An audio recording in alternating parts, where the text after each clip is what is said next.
Again, a warm welcome to the program. We begin with Kenya, where the political events from last year's election took a turn on Tuesday when veteran opposition leader Raila Odinga inaugurated himself as the people's president.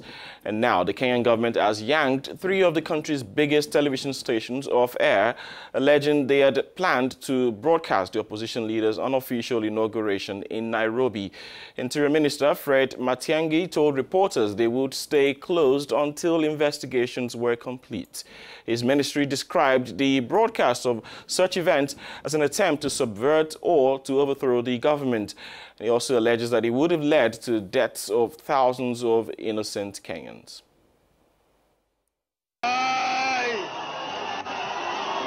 3 Kenyan television stations will remain off air indefinitely as the government investigates the symbolic swearing-in of opposition leader Raila Odinga, the Interior Minister said on Wednesday.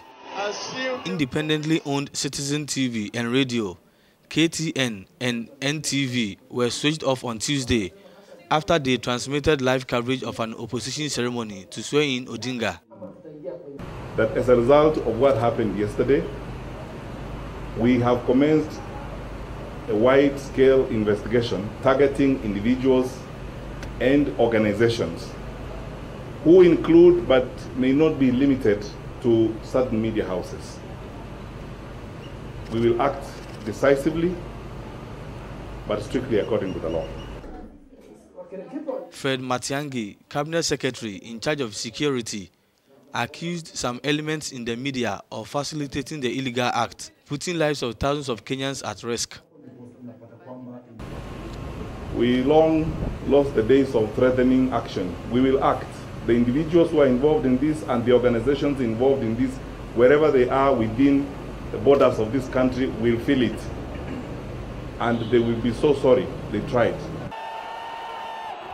Odinga, who supporters say is Kenya's legitimate leader and that President Uhuru Kenyatta's election was neither free nor fair, took a symbolic presidential oath at the ceremony.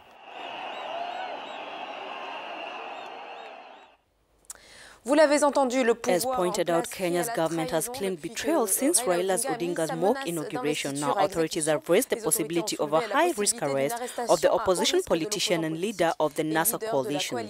Meanwhile, heads have started rolling, with the first being of opposition MP and lawyer TJ Kajwang, who led the swearing ceremony. The MP was arrested Wednesday afternoon by plainclothes police officers, and with division seemingly within the NASA coalition, this further complicates political maneuvers of Raila Odinga.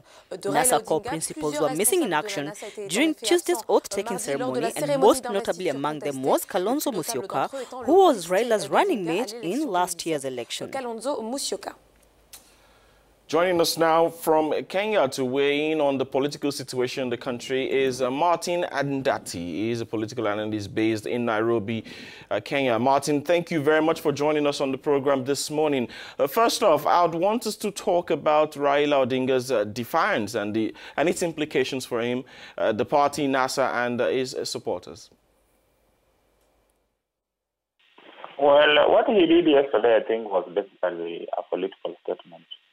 Because legally and constitutionally, it is not tenable. But you know, what he was trying to do is to send a message that, look, Uhuru and Ruto could be the constitutionally elected people. But him, he is politically, he has following. So that must be the statement he was sending. The only third bit was his partners never appeared. The supposed deputy president and the 2 co-principals, Mheshimiwa Wetangula and Fred Matiang'i, were missing in action. Martin, several media houses have been affected following this swearing-in. Major TV stations are closed, and we are now told that they will remain so until further notice. Do you think Kenyans have been brought back to a situation of political uncertainty and tension? There's a bit of tension, but you know, initially the media here had gone to bed with the system.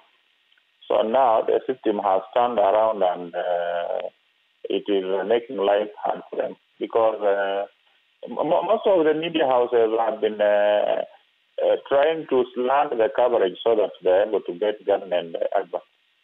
And now the same government is turning around and clamping very hard on them. So they need to relook at the relationship they have had with the government. But people are disappointed because now you can only access info from KBC, which is government owned, or K24 TV, which is owned by the Kenyatta family, or the other media houses now are the external ones, or from social media. But social media will not relay as much info as people would want. Yeah, they will not want as much info to go out there. That is why you saw them switch off those stations. And because we've had challenges with the phones, the communication, the people thought the signals were weak, but there is a very strong belief that it was interference by the government in the telecommunication sector, so that people are not able to relay as much info as they would want. It's interesting what you say there about the TV stations, but we recall that in Uganda, when the opposition leader Kizza Besigye did the same that Raila Odinga has now done, he was jailed and charged with treason. And now back to your country, Kenya, the opposition NRM group has been proscribed by the government. An opposition MP also has been arrested. What's next for Raila Odinga? I don't think they can go the Ugandan route. Besigye doesn't command the kind of following Raila has got. And the other guys have been claiming that they were prevented from going to attend the function. But nobody seems to be believing them. And, politically it has destroyed Kalonzo, Musalia, and Wetangula.